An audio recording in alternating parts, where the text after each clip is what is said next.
भगत सिंह के साथ असेंबली में बम फेंकने वाले बटुकेश्वर दत्त को भी फांसी हो गई होती तो ज़्यादा अच्छा था। 1947 में आज़ादी के पश्चात बटुकेश्वर को रिहाई मिली, लेकिन इस वीर सपूत को वो दर्जा कभी ना मिला जो हमारी सरकार और भारतवासियों से इन्हें मिलना चाहिए था। आज़ाद भारत में बटुकेश्वर नौकरी के लिए दर दर भटकने लगे। कभी सब्जी बेची तो कभी टूरिस्ट गाइड का काम करके पेट पाला, कभी बिस्किट बनाने का काम शुरू किया, लेकिन सब में असफल रहे। कहा जाता है कि एक बार पटना में बसों के लिए परमिट मिल रहे थे। उसके लिए बटुकेश्वर दत्त ने भी आवेदन किया। परमिट के लिए जब पटना के कमिश्नर के सामने इस 50 साल के अधेड़ की पेशी हुई तो उनसे कहा गया कि वे स्वतंत्रता सेनानी होने का प्रमाण पत्र लेकर आएं। भगत के साथी की इतनी बड़ी बेइज्जती भारत में ही संभव है। हालांकि बाद में राष्ट्रपति राजेंद्र प्रसाद को जब ये बात पता चली तो कमिश्नर ने बटुकेश्वर से माफ़ी मांगी थी।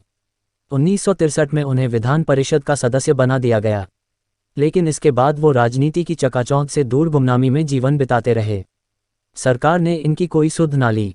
1964 में जीवन के अंतिम पड़ाव पर बटुकेश्वर दिल्ली के सरकारी अस्पतालों में कैंसर से जूझ रहे थे तो उन्होंने अपने परिवार वालों से एक बात कही थी, कभी सोचा ना था कि जिस दिल्ली में मैंने बम फोड़ा था उसी दिल्ली में एक दिन इस हालत में स्ट्रेचर पर पड़ा होऊंगा।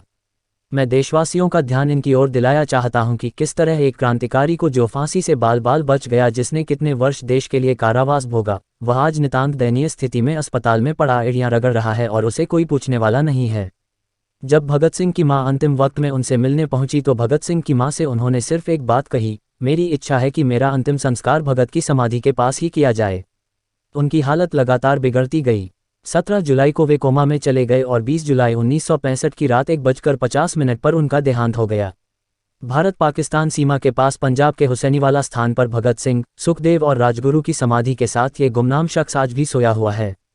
मुझे लगता है भगत ने बटुकेश्वर से पूछा तो होगा, दोस्त मैं तो जीते जी आज़ाद भारत में सांस ले ना सका, तू बता आज़ादी के बाद हम क्रांतिकारियों की क्या शान है भारत में। एजुकेशनल हब को सब्सक्राइब करें।